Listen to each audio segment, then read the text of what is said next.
I like that feeling because so much of game design is curating a feeling, right? Of like Monopoly is about holding a bunch of cash money in your hand. So the idea here that My name is Jeremy Gage, and welcome to the Draw Your Dice podcast. This is an educational show involving all things tabletop role-playing industry. Listen alongside me as we hear from creators, entrepreneurs, and supporters about their personal best practices, principles, and philosophies. I encourage anyone from the budding game designer to a seasoned publisher and everyone in between to sit down with us and enjoy today's episode. Hello, everyone. Thank you for coming to the Draw Your Dice podcast. My name is Jeremy Gage, as you heard in the intro, but as always, the show is never about me. It is about who I have brought to you today, and who I have brought to you today is a return guest, one of a couple you'll hear throughout this next year of podcast episodes, but returning from their inspiration they gave me for Necronautilus. You know them, you love them as World Champ, Game Co., inspires so much amazing psychedelic rock and music inspirations, and as an amazing graphic designer, I would like to welcome to the show again, Adam Vass. Thank you. That was a great intro. I feel really good. Yay! I'm glad we need it today. Adam, in case they haven't heard the last episode, would you just give a brief introduction of who you are in the TTRPG space, and maybe even something outside of that if you want, and any links or resources people could use to get in touch with you and involved in your stuff? Sure. I'm Adam Vass. I use he, they pronouns, and I publish tabletop games as World Champ Game Co. since 2016. My website where you can get all of my games is worldchamp.io. And I'm also on itch at worldchampgameco.itch.io. And as Jeremy lovingly mentioned, I do graphic design, I do game design. I co-host the Brain Trust game design podcast with Will Yobst. And outside of games, I am a professional musician, although because of quarantine, I am a full-time game designer. So yes. Yeah, I kind of translated a lot of that like merch production and weird emo hardcore DIY ethic into my game publishing and design. And I think as a result, I have a really unique, weird perspective that hopefully offers people something new and weird and cool to check out in games and maybe in other aspects of their life and art and other stuff that they're into. I love it. And it's true. You have certainly, as far as my perspective is concerned, all the works that you've been producing feel both you and Will provide a very interesting, like, especially on the graphic end of the products you produce and the games you make, just different. It feels like in the sort of like Morkborg category of different, like this is really like awe-inspiring and I don't like know what's going on here. Like it's that you're looking at a painting, but you don't have the words for what's going on. But you're like, this is just good. I can't tell you why, you know? So it's very cool to see the stuff you produce. Thank you. Yeah. I think there is that sort of immediate rejection on my part of more traditional fantasy visuals, you know, the like fake stained paper layout, and that was never for me. So once I got into this scene, I brought all my cultural media baggage with me in a good way. I love it. And usually at this next section of the show, we sort of talk about your, RPG lineage and stuff like that. But we did that in the first episode, which is the hook for, hey, go listen to Adam's first episode. But I think what I want to do here is just sort of like a recap since then, how has the present game designer / player journey been for you in the last year? How has it gone since Necronautilus? You've become a full-time game designer due to quarantine. You haven't been able to embellish in your musical pursuits or at least performance pursuits, excuse me. You can do music forever, but performance pursuits is tradition for you. How has it been going? How's the year gone? It's definitely still an adjustment period. Last time we spoke, Necronautilus had been published and Babes in the Wood was funding. Since then, Babes has been released, and that was like a huge boon for me last year. Especially the Kickstarter did okay without necessarily blowing the doors off, but that was a project that did better in post, did better as it was more widely available, and because it's a game that's built around like autumnal themes and Halloween aesthetics, just picks up in September and October every year and brings a lot of joy in that season. In addition to that, Will and I designed Campfire, the horror anthology storytelling game. And that was another one where we did it in the spring and it shipped in the fall, and is like a cool storytelling system for people to make their own short horror stories like Tales from the Crypt or Are You Afraid of the Dark? And in the middle there, I also moved across the country. I moved from California back to Michigan, had a long personal saga of adjusting to that and finding my footing and just getting back to some sense of normalcy and comfort, which led to me designing quite a bit less. Or I definitely designed a handful of more introspective or emotional games that I did through my Patreon. Games like Diagnostics, which is like a tarot card reading using the cards from your wallet. So your driver's license, your credit card, your insurance card, what they mean to you and how they work in this spread. I published a zine called No Game, which was sort of prosy examination of what it feels like for me to make a game and where those thoughts and ideas kind of come from. So on the whole, the year really led me to consider myself in a different way and like examine and question some aspects of myself, and then translating that into game design or like game friendly poetry or free writing and that kind of stuff, which was really therapeutic in a way for me. And now I'm sort of found center and working full time on bigger games. As I'm sure we're about to talk about, Cyber Metal 2012 is my big project that's back in the queue and currently crowdfunding at pentagram.city. For your sort of journey as related to game design or game exploration or even, creative exploration, what would you say is like something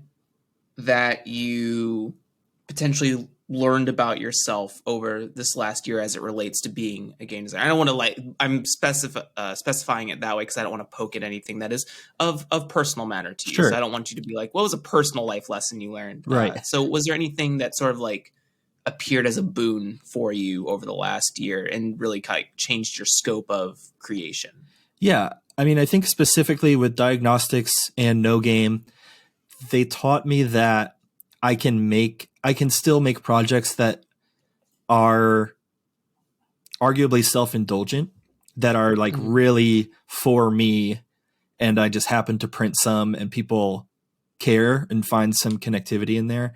And that's really valuable because I think we often get into the woods with the fact that game design is both an art and a product. And those to me were more heavily just art and not products, but I also sold them. And that was really good for me because I think after Necronautilus and Babes in the Wood, I was looking for or trying to come up with something that could sustain me financially longer. And those projects, and then I did Ether Operations during last year's Zine Quest, which was also a extremely self-indulgent weirdo art project. Doing projects like that kind of liberate me from that sense of obligation to a marketing demographic or an audience in that way. And I can just let my freak flag fly. And sometimes people still think that's cool. And especially, those games, those emotional things generally sell less or are less popular, but the people who respond to them tend to do so in a really like profound way to me. And I get a lot more feedback in that way of like, this game meant something to me, or just, playing it or reading it or whatever impacted someone in a emotional and hopefully positive way. And that's such a rewarding thing. So the thing I learned to summate that ramble is that I can still make things that are personal to me and important to me without necessarily conceding to the idea of marketability. And by being true to myself and being, the artist that I want to be, I still have people who will support and connect with those things. Yeah, it's so interesting too, because even though they have been projects of personal thoughts or emotional exploration on your behalf and you've produced them publicly, and what I think is, even though it wasn't sort of a product, though you did earn money for them, Right.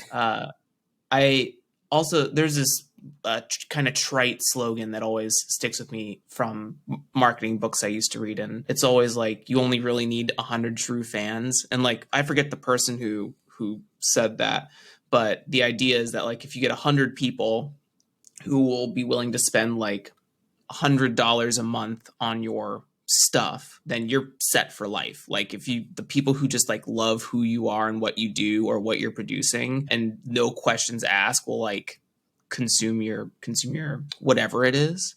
And the reason I bring that up is, I think what's nice about those projects is that for the people who are really interested in, Adam Vass, not necessarily World Champ Game Co., those people get access to you in like a vulnerable and personable way that resonates with them and just strengthens their connection to you. And I think what I take away from what you sort of just exposed is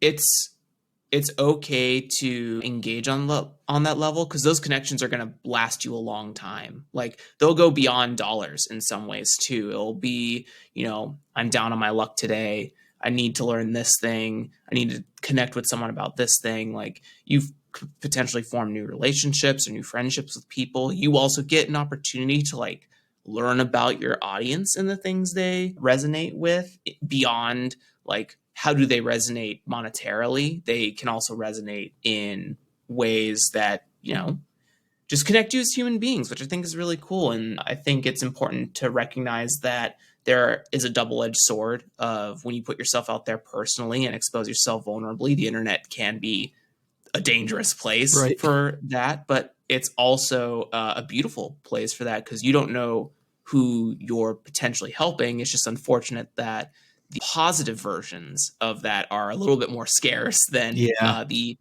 anonymity, right? Is that how you say that? Anonymity of the massive internet blob persons. I think one of my first nuggets of advice I'll drop on the show today, and this is something that Will Yobst taught me as well, is I keep a folder on my computer desktop that's just called compliments. And so when I get that positive feedback, whether it's a tweet or comments on Itch or on Patreon or whatever, I'll screenshot it and I'll drop that image in my compliments folder. And then when you have somebody who like leaves negative feedback, or you're just having a time, like, you can open up that folder and like be reminded actively of those connections that you made and those ways that you impacted someone. And generally my compliment folder is more like, we were talking about, things that are more emotionally charged than, someone saying like, I really dig this dice mechanic or something, might not end up in the compliment folder. But that distinction between who I am as a person and who I am as a game designer, I tend to do more personable compliments go in the folder, but like, it's such a powerful tool. And also, like you said, those negative things are generally more common, or, like, people don't often think to just say something nice in their everyday life, or especially on the internet. So it does hit harder when someone does say something really impassioned. And but you want to, because those platforms like Twitter are fleeting, like a mention is going to go away in a day. You want to save them. So the compliment folder does wonders for the times when you start to doubt yourself, but also when you just, want like a digital hug, I guess. Aw. I love it. I just made a folder, so Yes. I just made a compliment. I advise everyone, along with Adam, to make a compliments folder. That sounds beautiful and useful to remind you that people have said nice things about you. So your worth isn't all defined by negative commentary or red frogs. That's a deep cut. So let's sort of like transition into the little game bits about the show and what you're doing here, firstly with Y2K, and then we'll follow up with cyber metal. So for the listeners, I've had the ability to read Y2K. I've not had the ability to read cyber metal 2012 yet, but would you, Adam, first talk about like what is Y2K? Yeah, it's difficult to talk about them as separate entities, but I'll do my best. Sure. So Y2K is a role-playing game for one player and one game master that takes place in an alternate history year 2000, where the player is a human citizen of Pentagram City, and you are doing this little hex crawl to vanquish the bug, which is the sort of physical manifestation of the Y2K computer bug. And it is infecting people in your town with programming or like antagonistic software through the port that everyone has in the back of their head called the neuronexus that allows you to like install software into your brain, in the sort of way like in the Matrix where Neo learns Kung Fu. They just download it. But because this is what I call click wheel cyberpunk, a sort of retro future low tech cyberpunk, there's only enough storage for one piece of software at a time. So in Y2K, it's effectively your subclass. You only have one option and you can't change it. But Y2K functionally is a prequel and preview of both the art and layout and game design mechanics of the greater project, which is Cyber Metal 2012, which is a much more dynamic role-playing game set 12 years later, and again in this alternate history that starts back in the 80s. So you have a lot of hell and weird heavy metal infused stuff in the setting. Obviously the setting being Pentagram City is evocative of this sort of 80s vision of the satanic panic and heavy metal, and how that grows through time in this alternate history with where metal music is like the cultural thing. And also the literal gates of hell have opened, so demons like walk among you, and hell radiation turns all the bottom feeder creatures like rats and roaches and stuff into sentient beings as well. And it's a very gonzo weird setting, but Y2K gives you a glimpse at it, and cyber metal allows you to fully indulge in it. And what's really interesting is this is like I recently had listened to a podcast called What Would the Smart Party Do? It's kind of like a couple of guys that focus mainly on sort of skirmish adventure RPGs, like traditional fantasy adventure RPGs. And they had a couple episodes about starter sets and quick starts. And what I really find interesting about what Y2K is doing is like it's like an onboarding game to a greater game, which is really fascinating. I think you mentioned that it's a prequel game, in the text, and I've also seen like some chatter of people in the Brain Trust and on Twitter also kind of mention when you did the Y2K release, talk about like this being a prequel game, and that like genre of creation is really interesting when you think about how to, as an indie designer, get someone into like a greater project. So we talk about marketing tactics all the time of like, ooh, give them like a free little game as a part of a newsletter. Gemroom Games does this with their website. You get Neutron X, which is just a taste of the sort of games they create. What I like about the specificity of Y2K into cyber metal is the onboarding, like, hey, if you really enjoyed some of like the bare bones tech and you are like vibing with the setting right now, just wait, because I'm about to go full ape shit on cyber metal, and you're gonna love it. So is that sort of the intent? Were you saying to yourself that cyber metal needs something like this? Was this your like sort of attempt at a quick start and revamping or remanipulating it to sort of feel like something else? What was why the two games, and how did you get to one leading to the other? Totally. That's my take on a quick starter. Again, a lot of the games that I publish, I think my game design journey really started with like, this is novel, but what if I liked it? Like, Mm-hmm. I've never been a fantasy head, but I still started with Dungeons and Dragons because it's so ubiquitous. So Mm-hmm. immediately I go, this is interesting, but what if I actually liked it? Like, what if this was in a weird world that Mm-hmm. didn't have elves and goblins and stuff? So quick start is the thing here that I don't really like or engage with, but I wanted Mm-hmm. to confront and reinterpret. So Mm-hmm. this is both a functional preview of cyber metal, because cyber metal's crowdfunding and people, the pitch is good. The pitch is cool as hell, but Mm-hmm. some people want more gamey aspects to know what they're getting. And Mm-hmm. cyber metal has what I would consider too much going on to offer an effective quick start without just giving you the game, which is obviously not a problem. Plenty of people give away the game, but I want to continue to develop it and make it big and weird. And I keep finding new things to be inspired by in the setting and Mm-hmm. in that mechanical fiction. So Y2K as a standalone allows me to continue developing cyber metal and seeing the things that I do and don't like about it in action without necessarily having to change it, because Mm-hmm. the core mechanic of roll D100 under your stat and then use the two 10-sided dice from that roll to determine what happens next. That is also the core mechanic of Y2K.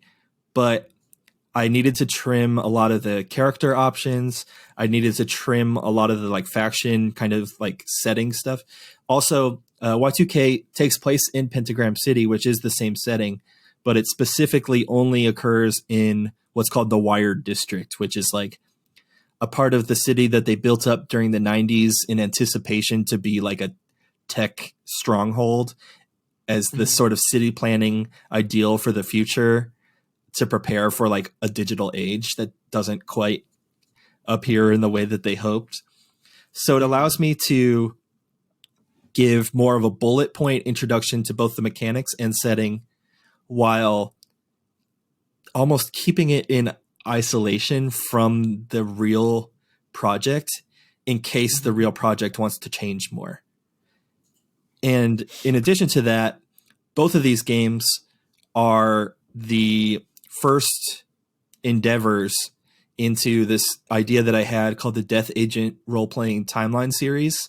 The acronym is Mm-hmm. DARTS. But the idea that because this alternate history starts in the early mid 80s and we're playing a game in 2012, that's, a 30-year span in which history is different and stories could be told.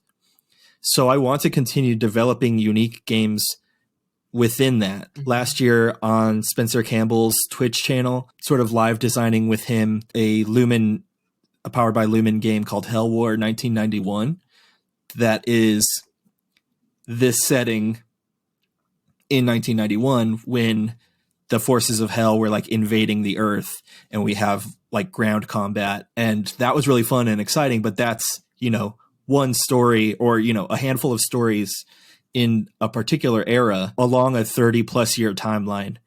And I really love the idea that these games can be tied together. They are tied together in so far as they're using the same setting and history, but the idea that a player group could play a game where your characters are kids in the 1980s and then they're young adults in the Hell War and then they're adults in the year 2000 in Y2K and then they're kind of weathered, broken down people in Cyber Metal 2012. And whether they're your active player characters or whether they're NPCs that you get to sort of flesh out these storylines of your own and make Pentagram City your own sort of thing, is so compelling to me, while at the same time, none of these games require that you do that. So Y2K was my first dipping my toes into, because Cyber Metal was the game that I started designing the timeline for. And then in doing so, realizing there's so many instances I want to look at. Thinking of timeline as a game of microscope, right? And you want to keep looking at these moments that are important. So Y2K is a glimpse at an important historical pivot along this timeline, while also mostly functioning to entice you to the world of Cyber Metal 2012. There's two really big things here that I've been talking about a lot off of podcasts for a while now. The first one is why I brought up the smart parties episode of the quick starts. In that episode, they focus primarily on trad fantasy adventure games. And I think you're starting to do the thing that they're talking about, in that they believe that quick starts are starting to like see a different energy on the indie scene. This episode came out maybe two or 3 months ago, but I just listened to it like 2 weeks ago.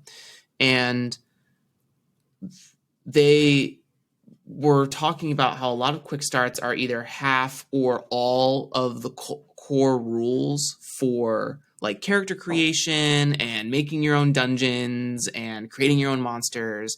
And they're kind of talking about how like that's not really a quick start. That's the game. Exactly. And you still need to do like preparatory work, where like they foresee a quick start being like, here's some pre-generated characters. Here's the scenario. Here's the base mechanics to operate everything. Go, like, get involved in the game as soon as possible, because that will help you decide. Like, it's both powerful for if a table wants to try something new for the first time, but it's also powerful for them to get a taste of something bigger, right? Like, you know, the quick start helps them get their first adventure. Like, wow, I would really like to see where these characters go. Can we get more? Like, yeah, I don't really have the brain right now to parse how to make a monster. Let's get the core rule book or whatever. Or the other option is like, I really liked that, but I would love to do my own character. I wish we had some character creation rules. Cool, core rule book, right? But they only loved it because they got to engage with it, and as soon as possible and quickly as well. Like, they got to parse through a whole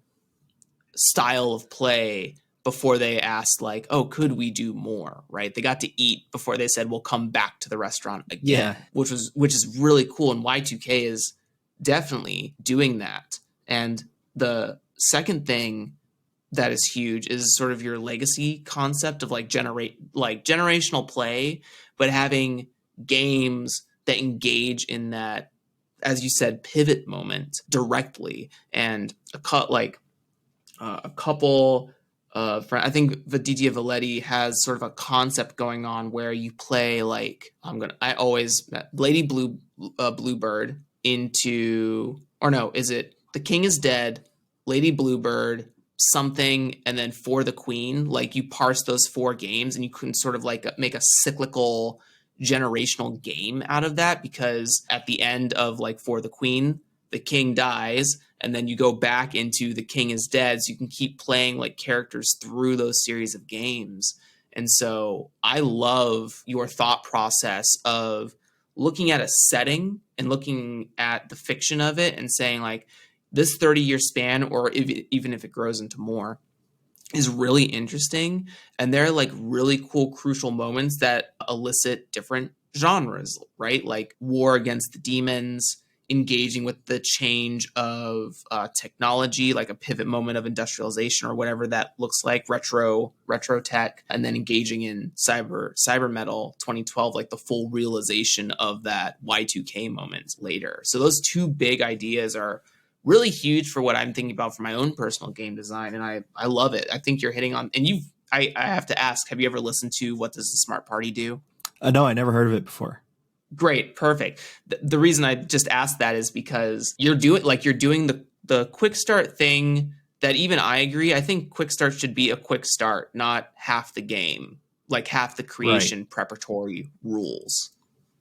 Yeah, I wanted to include character creation in Y2K to make it still feel custom, because I think Yes. that's such a Yeah. novel part of play, is making things your own. But Mhm. you are only human versus Cyber Metal, which has 4 different hardware options, and then I'm gonna do stretch goals. I think announce them probably today or tomorrow Mhm. to increase that to 8 hardware options. And Oh. then again, you have, in Y2K you pick one software and you can't change it, and then in Cyber Metal you have 32 software options that you can change anytime you log into a computer. So I wanted you to customize it and get a glimpse at how some of these mechanics work and how they encourage a certain style of play without bogging you down with all the options, but also, like you Mhm. said, without just giving away all of it, because it keeps growing.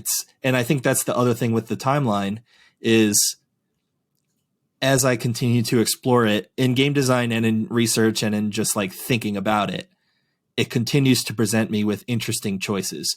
And I've been working on Cyber Metal for about a year, which is longer than I tend to work on stuff, truthfully, because I get really excited. I go head first and I make a book. This has been more of a slow burn, evolving process, because the game keeps telling me it wants to do certain things, and then I continue to accommodate it.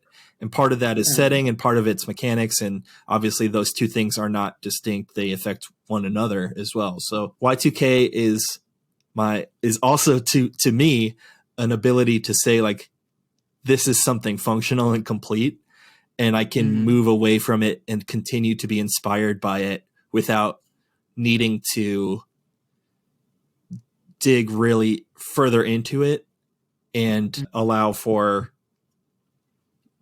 that sort of obsessive design that I can tend to do. So let people, it's almost to go back with the cooking in the restaurant. Like, I got the appetizers out. Now, please, like, I'm going to go to town preparing the most delicate entree possible, but I didn't want to Yeah. leave you hungry. So, like, Yeah. you got something. Now, hopefully you trust me well enough to let me do the star attraction here. Mhm. Mhm. Yeah. Restaurant analogy is good. Someone can have Yeah. that. That's copyright free. Um, yeah. What do you think about, like, because you had mentioned sort of at the top of talking about Y2K that you're sort of resistant against the idea of like a quick start. Does that sort of conjecture around like a quick start being something you quickly start with versus like a taste of core rulebook stuff? So like why are you sort of resistant to quick starts, and what do you think about that, like should they be something that is quick startable? I think so much of that, I guess I keep saying the word resistant. I don't hate a quick start, but I think Sure. as a player, it just doesn't compel me enough to Mhm. want to play it without it. It almost has a degrading quality to it, right? Like, calling it a quick start implies it's not the game in Mhm. some sort of philosophical way, like, this is Mhm. incomplete. And me as a player, I go, why would I play something incomplete when I have Mhm. all of these options for something complete?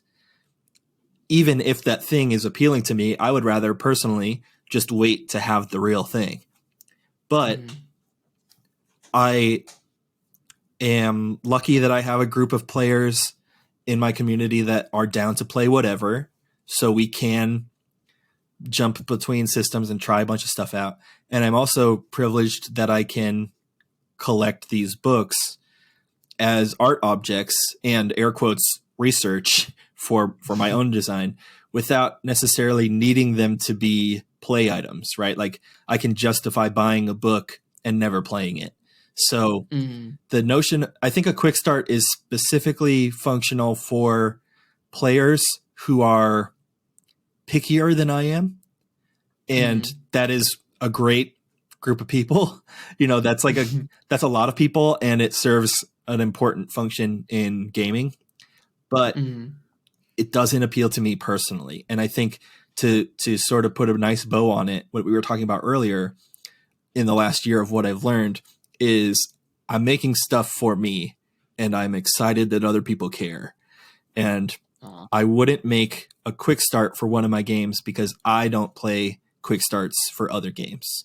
So making it something that is simultaneously functional and also enticing, but able to stand alone was really my goal here. Of you could play Y2K for free, enjoy it, and still not pick up Cyber Metal, and that's fine because they are different experiences.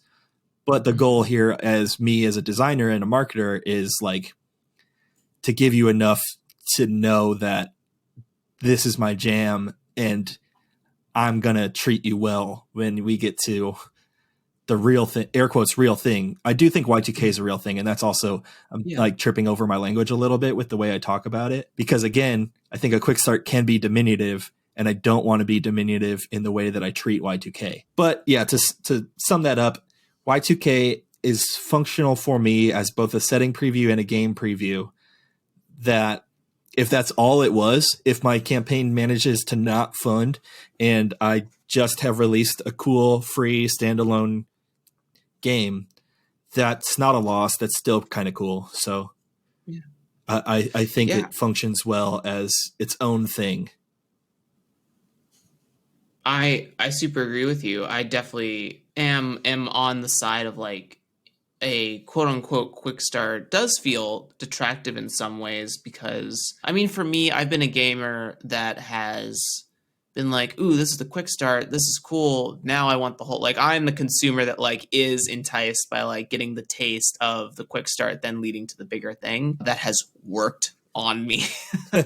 But I do agree that a quick start should be, as a designer, as a designer as well, or thinking about design, I think that it should be able to stand on its own. And like, if you never were interested in the secondary product, that shouldn't take away from quote unquote quick start. It shouldn't feel like an incomplete thing. It should be something that you can engage with again and again for an amount of times that seems feasible at your table. I do, and Y2K has enough there to sort of like potentially go indefinitely. There are some quick starts that don't have that sort of legacy built into them. I think after like, I don't know, the third time you play like Fandelver for D&D, and you have like only the basic options, you sort of like get hungry for something else or a little bit more. I don't know, that's just me. I don't think they're all created equal, but Y2K is doing some really cool stuff here, and I think it's changed kind of what, like, I like prequel game. Prequel game is cool. I think it works for definitely a tight-end setting as well. I think that's a cool like buzzword genre sort of thing. Yeah, I think prequel and demo and quick start all kind of exist in the same thesaurus, right? But they, especially in gaming, have different connotations. One of the other things that really led me down this path was thinking of like when I first bought my PlayStation or PlayStation 2 and getting a demo disc that had, like one level from 4 different games or something, just how cool that was. And that definitely led me like playing the first level of Parappa the Rapper so many times that I had to get the real game. Dude, what a deep cut. Same though. Yeah, that's specifically a memory that ties into me wanting to make it or label it as a demo. Like it hooks you, right? Like if you like Parappa the Rapper and you do the onion rap or whatever, like, you're going to enjoy the rest of that game. And it's an easy decision to buy it. And its predecessor or successor, Jammer Lammy as well. Yeah. I haven't thought about that one in a very long time. I am a rhythm game freak. Me too. I mean, I play bass in real life, so like, I love a rhythm game. I've actually been thinking about picking up the bass, so there's that. They translate relatively well, more than I think a guitar would. But yeah, this is a far tangent, I think. far reaching zone 2 tangent. We gotta stay in zone 0. And so with that. And, like you mentioned, it has this roll under D100 mechanic built into it. And you also use a lot of double duty sort of things, like look at your tens dice to decide like this sort of effect or Yeah. fallout or something like that. And you did a 2d6 tech jam pack a couple months ago, or like a couple quarters ago. It was a while ago. Yeah, it was What almost a year, I think. Oh, geez, yeah. But yeah, you did sort of like, you talked about having dice do double duty, and we've also had John Geary on the show for their game Sledgehammer, where the D100 also does double duty, where the one's dice decides your damage if you hit on a roll, which is really fascinating. So Yeah, I think you have some excellent like double duty dice mechanics in here as well. It's funny you mention it because it does derive from my 2d6 tech pack. And like, I thought so. Yeah, because so in 2d6, or like the theory here is most PBTA games have you roll 2d6 and add them together, and that's your value. But you each of them also has its own distinct value that you're ignoring. And this also comes back to, like, I don't know if you ever played D&D with someone who would roll their damage die at the same time as their attack die, because it's me. I'm that. Yeah, because it Yeah. saves time, even though you're talking about like a minuscule amount of time. But it's a cool like power game thing. Like when someone does that, you go, oh, this person knows how to play this game. I like that feeling, because so much of game design is curating a feeling, right? Of like, Monopoly is about holding a bunch of cash money in your hand. So the idea here that you're rolling to succeed or fail, and also determine if that's a partial, like, so there's a system called Fallout, which if you get a 1 to 3, things are good. If you get a 4 to 7, things get a little weird. And if you get an 8 or higher, things get bad. So it's, to me, this was randomizing the position and effect system from Blades in the Dark, and having it be a consequence of your roll instead of a pretense of your roll.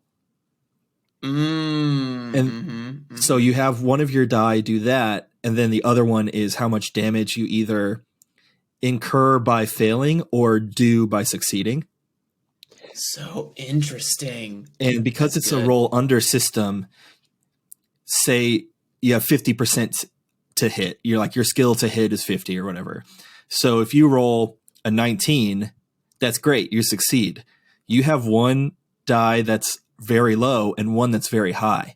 And now you as a player have a tough decision to make of, do you do, or that's a bad example, because in that case you would do 9 damage and you would have 1 fallout. So that's like a great roll. But say you rolled like a 46. So now you can either do 6 damage and that's another bad example. A 48. A 48. That's a good one. 48. Yeah. Because one, it's really approaching your skill threshold. So if you rolled much higher, you would have failed. But you can either do 4 damage and have things get much worse. Oh man, I'm doing a bad job of trying to pitch this. No, you're doing great. If I can like try for alley oop here. So basically, what you're saying, which is really cool. I personally totally understand what you're saying here, and I love exactly what you've done. But you essentially get to pick. You're presented a set of 2 choices of picking your position and your effect. You can either you can run a risk of the dice coming out where you get both a great option and a bad option depending on what you're choosing, like maybe 89 or 79 or something like that, right? Like you can do 9 damage. Failure is a more interesting choice. Like failure allows that decision to become more difficult because you're choosing between damage and fallout with higher numbers. Yes. But that's part of it too. Like obviously when you fail, things will get worse. And when you succeed, it's less likely that things get worse. And that's part of it. But rather than that being dictated to you specifically by the game master, you do get some say in it, only insofar as the dice tell you 2 options. And so rather than it being a negotiation as it is in Blades in the Dark, this is sort of a rock and a hard place for you to decide on your own, given the dice results. And that is the most compelling part to me, is it's And the fact that, again, I'm trying to streamline it. So it's not like roll to succeed and then roll for fallout. It's one roll that you're parsing. Those two philosophies led to this mechanic that I think is really cool and novel and fun to play with, that it offers you tough choices that you as the player make alone, while also being relatively swift. I think, in my opinion, it's more streamlined than having it become a conversation in a Forged in the Dark style game, because you only really have two options. Yeah. It's, and as my personal bias, I don't really love like difficulty discussion. Right. I'm that way as well. Between GM and player, because it's just so different. It's so nuanced between like the people you're playing with, and the way the game is designed doesn't really elicit like all the possible combinations. And like my DC 12 is different from your DC 12. So while DC 12 for me might be like breaking this gate, your DC 12 might be like, oh, that's only hard in context of like, I don't know, getting past the draft. I don't know. This is like, it can be so different. And position effect is definitely one of those conversation things where like, oh, you're trying to use skirmish to fight the guy. That feels like risky limited to me. And then the other person goes, oh, well, like, why is it limited?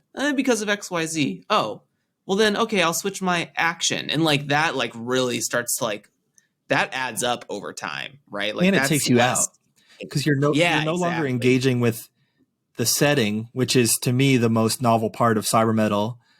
I mean, to me, but like, I think to most people, it's a weird setting. It's cool. And that's why you're picking it up. But you want to stay in there. So when you start getting into mechanical discussion, which has its place in games and is totally good and appropriate in the right play group, like you said, I don't want that. I want you to stay in Pentagram City in your brain. So like, rather than have those conversations, you can kind of have it in your head very briefly of saying like, one of these is damage and one of these is fallout. If this, then that, like, because so much of these mechanical conversations are like logical trains, right? Like you want to do the most effect without incurring the worst situation. Having it become a binary of X damage and Y fallout, or Y damage and X fallout, shortens that. And it's not a conversation. It's just for you to decide, because there is also this sort of theme in the game of the world doesn't care about you, right? Like this is not, despite how gonzo and weird the setting is, it's not terribly escapist, because it is your regular folks in a world that kind of sucks. And guess what? So are we. And that's cool to me, because that's part of the theme of the game, is just like doing what you can to survive. And is it better to be selfish or altruistic? And like, how do those things affect the world around you? But making that a internal decision rather than a group decision or a GM conversation or whatever is, to me, amplifying the main theme of the game, which is like, what do you care about? And I think, again, when we're talking about how mechanics and setting and mechanics and themes go together, this one is less explicit. This doesn't feel as obvious as something like Necronautilus, which on its face is telling you this die roll is about what you remember and what you're able to do and who you are as a person. This is a little more buried, but the theme is still there of like, what's important to you as an individual, and is the group the thing, you know, like, because there is that sort of player instinct to think about your party because you're playing a game with your friends. But cyber metal doesn't necessarily, I wouldn't say it encourages or discourages that behavior, because you can just be selfish. And I don't think being selfish is inherently wrong. But obviously there are circumstances where being selfish is worse than being group-minded or whatever. So the cyber metal is in disguise this sort of moral philosophy question. And I think the die roll system of choosing how, like, if you incur less damage to yourself but make the situation worse for the group, that's an interesting decision that reflects on your character's moral philosophy. Yes. Yeah. Yeah. It's so fascinating. I guess the mechanical term would be dice allocation, Yeah. maybe. But there was I think the podcast is called Design Games, and I think I could be wrong, but it's like Jeff Engelstein and someone else. But there's an episode where they talk about dice resolution mechanics, and specifically one bit where they talk about, well, what if you pre-rolled everything and knew what you were getting into? So like they were arguing against how, like in D&D, for example, you say, I'm going to attack the orc. Yeah. And then you roll a miss. And so now you have to do this cognitive gymnastics with yourself of, oh, I guess I didn't attack the orc. Like you're doing this thing backwards of, now you have to explain why the thing you were going to do doesn't work, but you were going to do it in your mind. And they were talking about how, what if you like pre-rolled? What if you just had like a bunch of pre-rolls that you did before a combat or whatever, and then just started picking dice to use in different moments? At some point, you're going to be left with tough decisions, because what if you started with all your good dice, but now you have bad dice left or low dice or whatever that means for the game left. So I love the combination of this Fallout damage roll D100 system, this double duty system, in the sense that like you're sort of doing that pre-roll because you now have to make a follow-up decision about how good do I do versus how much do I endanger the overall team, which is really, really awesome. Yeah, that's an interesting way to put it, because to me, you're rolling like 3 values, and but you really are rolling 1 die roll and then allocating 2 of the results, while the third is the explicit one. The dice decide 1 value, and then you decide the other 2, and that is an interesting decision to make. Yeah, it really is. For the game I'm currently working on, Umbral Dive, I don't have dice allocation, but just to harp on, like, there's so much more double duty that dice can do that I feel like is sort of not explored in, at least for games that I've been exposed to, minus this one. And also, obviously Sledgehammer, as I've mentioned. But the Forge in the Dark, like basic D6 system, like build the pool, roll the dice, look for the single highest result that determines your success and failure. I've been like tinkering with a thing because I'm doing sort of like a trad fantasy inspired thing where the more dice you have in your pool increases the effectiveness of your ability, but it also determines what the enemies get to do. It like gives them action points. So your highest single result determines whether you succeed or not, or how well you succeed, basically your effect. The lowest die result determines your enemy's like sort of position. Effect position has always been like, what can the enemy do to you? And effect has been like, what does the player can do to the enemy? Wow, that sentence was, I hope everyone understood what I said, because I can't go backwards now. But the lowest one gives them action points. And then everything in between, like if your dice pool gets bigger, everything in between decides like a status effect thing. It's like a powered by the apocalypse thing. If you do 6 or less, that may not beat a enemy's like poison resistance. So you have to overcome an enemy's poison resistance with the middle dice. So single highest result is your effect. Lowest die result is their position, and any middle dice that you end up accumulating over the course of building your roll determines additional effects or things like that, or like narrative dispositions for NPCs or something. So that's for anyone to listen to sort of examine as well, that like we need to do some double duty stuff that is really cool. It goes beyond the roll add system. Yeah, that's interesting, because Tales from the Loop was an RPG I really love that uses D6 pools. And similarly, you only want the single highest one. And if you have additional successes, you can do other stuff. And there is so much to the just psychology of rolling 8 dice. Like that feels awesome. But 6 or 7 of those you're probably not even looking at or regarding in any way. And it does kind of feel wasteful, not obviously like in any kind of real way, you're not wasting energy by rolling them. And it's just like you have all this data that's being neglected. It makes the most sense in a sort of random way, or a game designy kind of you want your roles to change the circumstance or arguably change the world that you're in, to use as much of that as you can to impact those changes. So I think that's a really novel, especially like you said with a dice pool, because the number of dice used can vary, and that's compelling too. Because with those dice pool games, you usually just want to roll as many as you can. But the idea that you might actually benefit from rolling only a couple because it minimizes the chance of something worse happening gives you an interesting like psychological choice of increasing your own success odds at the cost of increasing the odds of a detriment. And at what point does it become not worth it or too risky, or when do you pull back? And I think those decisions as a player are what make these compelling games to play, you know, because I love story games and I primarily focus on making story games, but Cyber Metal is more trad game and Y2K as well, which I still enjoy making and do, but just, I guess, less frequently. But yeah, those decisions are what makes trad games compelling to me, because in a story game, you just say it is one way or it is the other way. And in a more hyper trad game like a D&D or a Pathfinder or something, the dice tell you it is one way or it is the other way.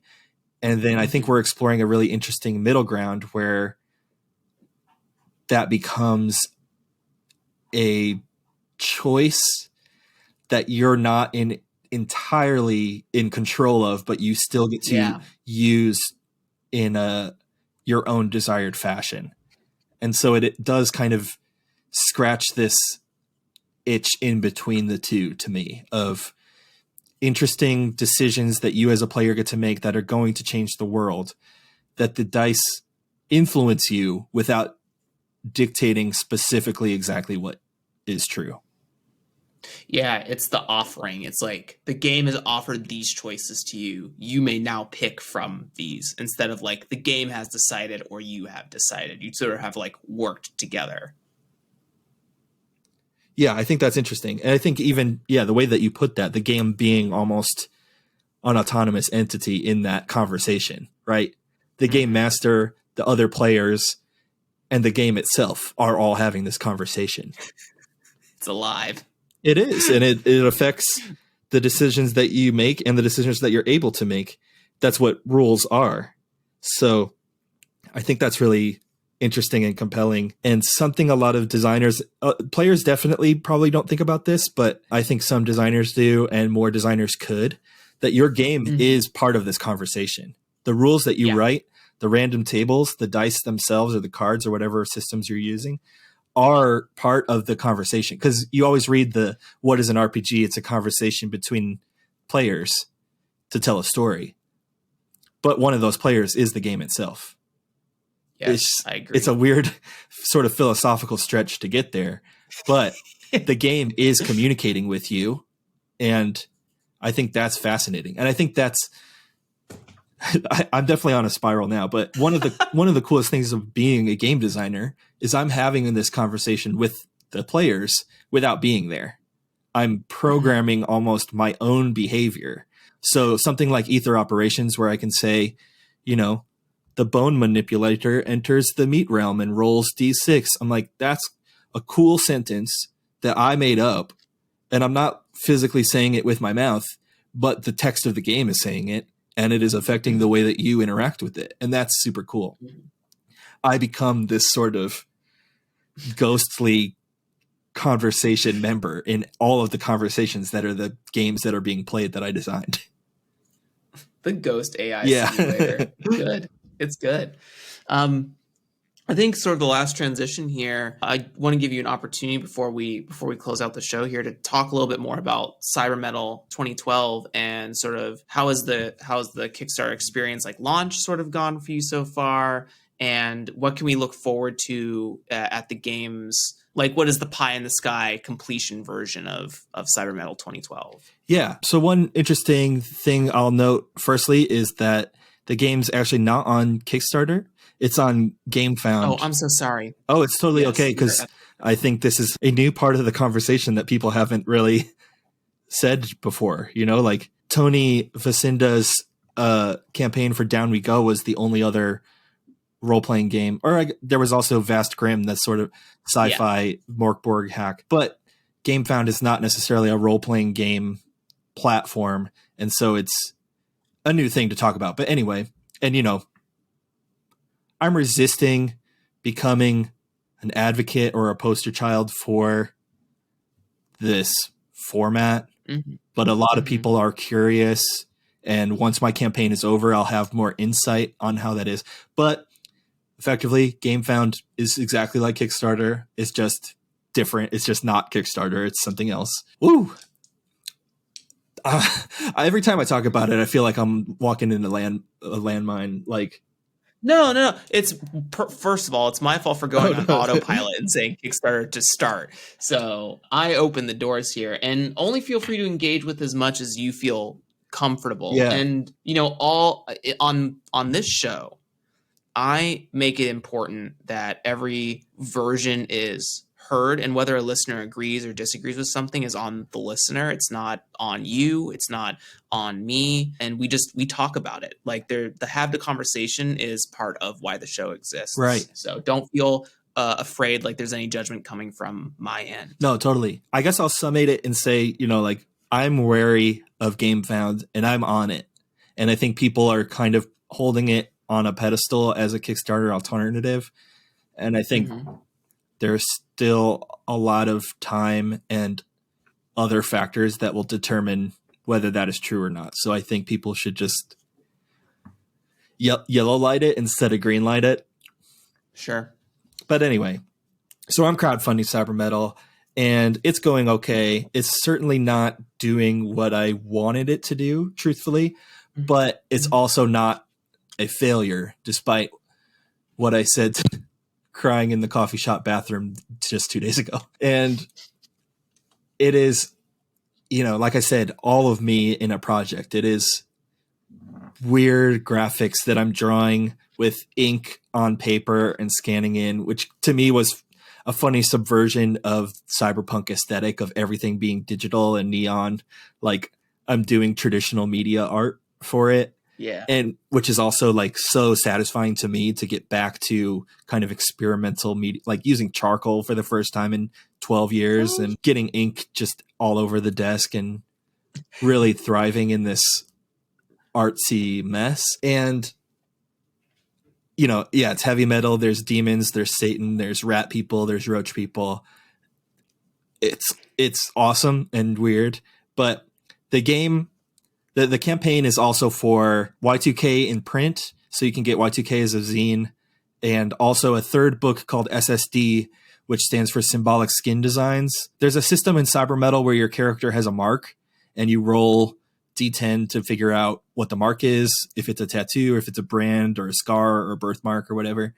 But I started getting carried away with that artwork and expanded it into a separate book. So SSD is over 100 tattoo designs, because I also, since I was a teenager, I always wanted to be a tattooer, and I just sort of didn't pursue it in a serious way. But I still paint tattoo flash. So there's over 100 pieces of Cyber Metal tattoo flash in this standalone book. Wow. So also, like, if the game isn't for you, but you like the art, there is an art only book, and that's really interesting to me too. And I've got t-shirts and pins and stickers and temporary tattoos. Like, if you wanted to actually wear some of the tattoos from the book, it's a cool option. The campaign is to fund all of that. The book, my general philosophy is the book is always going to be its complete version. I don't do stretch goals necessarily to change the content of the book itself. Sometimes I'll use the funding and do something nice, like adding spot foil to the cover that is not necessarily a public facing stretch goal, but I just decide it's worth doing with some of the budget. But so Cyber Metal core book is going to be this hardcover book with all of the character creation, all the 30 something software applications, and 8 operating systems, which are like your subclass, your hardware, which is your species. There's tons of setting stuff.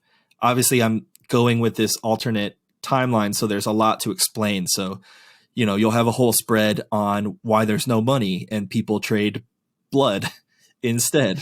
And then with that, here are the mechanics for spending and debting and owing blood in a debt system. Jesus. Or, there's adventure stuff. Like one of the functions of the game is there's this sort of citywide competition that's ever going for people to make viral video footage. Wow. So this comes from like old competitive D&D modules where like, if you investigate the lion statue, you get 5 points or whatever. You can make lists of tasks, and some of them are, mundane, like take a trip through the sewers for 5 points, like a low amount of points, or, behead a bad fucker. And then that's, 25 points or something.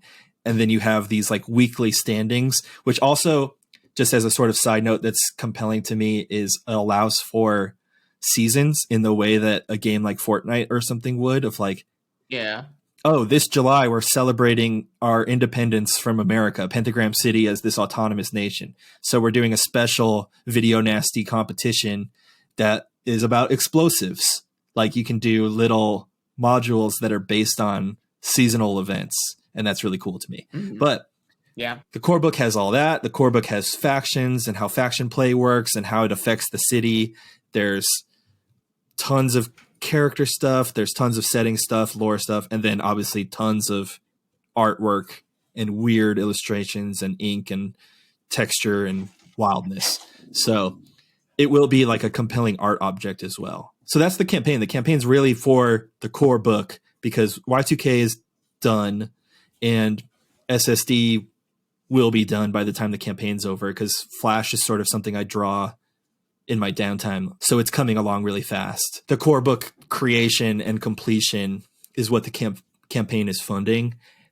But at this point, I'm going to do it regardless. So it rules, and it's going to be awesome. I mentioned I'm going to drop some stretch goals, but there's really only two. One is, so a thing I haven't shown off yet, and I really want to, is this sort of modular character sheet system where you have a half-letter piece of paper that's your character sheet. But I mentioned you can swap your application software at different computers. That is also a half-letter piece of paper, but you fold it in such a way that it basically like plugs in like a Nintendo cartridge to your character sheet. And then when you swap applications, you just fold the paper in a different way and put it back there. So there's this cool, like 1/4 of your character sheet is this little like cartridge plug-in. But one of the stretch goals I'm going to do is make that a playing card deck. So if you didn't want to print out the sheets and fold them in that way, you could just have cards which each of the software options on it and just lay those down on top. So it's a stretch goal, but it'll also be an add-on. So like if we unlock it, then you can pay like $10 or whatever to get the deck. And the other goal is doubling the number of hardware. So I have in the core game, you can play as a demon, a human, a vermin, or a husk, which is a corpse with digital programming in its mind. So effectively a walking computer program. And husks' bodies deteriorate because their corpses, fall apart. So you have to find or create new corpses to inhabit as you play. And those are all cool. And I wrote each of those, and those are part of the core game. But I'm going to have some folks help me out. I asked Viditia Valetti to write vampires as one of the hardware. Seb Pines is going to do ghosts, which in the setting are called echoes because so much of it is based on like sound manipulation and frequency manipulation. And what else have I got? Oh, Spencer Campbell's going to write birds, obviously. And the fourth new hardware option will be angels. Since the game is very demonic in nature, it asks, to me at least, interesting questions about faith systems in the face of that. Like if demons are real, then heaven must be real, but like also if they didn't do anything, then like maybe not. And that's an interesting like sort of philosophical setting thing that goes unanswered.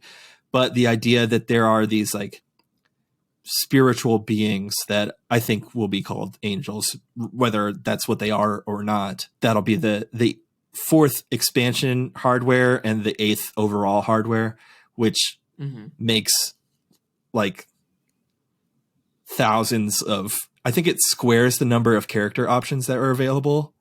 Jeez. Because each hardware will also come with a pack of software. So going from 4 hardware and 32 software to 8 hardware and 64 software. You just suddenly your character options have exploded.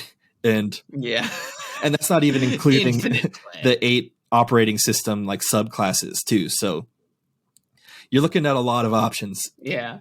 And that's the only stretch goal. Beyond that, I'll just pay my contributors more and pay myself more. I mentioned earlier that going full time was sort of a decision that was made for me rather than a decision I made.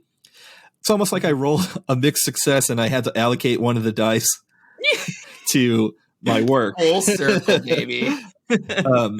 So yeah, I'm doing full-time game design as a result of the ongoing quarantine and the fact that I can't do live music, touring, and traveling. So this game is also truthfully my sole source of income for the next quarter, at least, probably more like 6 months. So rather than sort of blowing it out with stretch goals, and I think, I already offer so much up front in terms of merch add-ons and how complete this book is, especially compared to a lot of the other books I've written, that, I deserve a little bit too. So beyond those funding goals, everything else just goes back into the project and the people who make it. Amazing. If that card deck doesn't have a floppy disk as the back art, I'll be upset. Truly. No, that all sounds super amazing. It sounds like there's a lot to chew on for the game. What is the link for Cybermetal 2012 if people are interested in donating? Yeah, it's funding at pentagram.city. Pentagram.city. I mean, I'm already pulling it up. So with that, I think that's going to lead us into the end of the show here. Adam, I want to thank you so much for being on here and being vulnerable in some cases and really getting into philosophical design nitty gritty with me. Would you just once again give an outro of who you are, where people can connect with you and get access to your stuff? All of these links that Adam is about to provide will be down in the show notes for your access listeners. My website where you can get almost all of my games in print. Sorry, I dropped the eraser I'm fidgeting with. I'm going to do a clean take. You're good. It's live. My website where you can get all of my games in print is worldchamp.io. You can also get digital versions of those games at worldchampgameco.itch.io. Cybermetal 2012 is at pentagram.city. I'm on Twitter at WCGameco, and I'm also on Patreon as World Champ Gameco. It's sort of on pause as I focus on Cybermetal, but that's where you're going to get my monthly, what were monthly and now are on pause, zine games and smaller format games. Amazing. Thank you, everyone, for being with us today. I hope that you learned a lot listening to Adam, because I know I certainly did. And we will be here next time. Say bye to the people, Adam. Bye to the people, Adam. Hey there, listeners. Thank you very much for taking the time to sit down and hang out with Adam and I. We really appreciate it. You can find links and resources down below in the show notes for getting in touch with Adam and other content with similar topics. Support Jeremy and the DYD podcast by reviewing the show, joining the community Discord server, and donating either on Patreon or Ko-fi. Thanks again for listening, and remember that design is a marathon, so enjoy the journey and have a great day.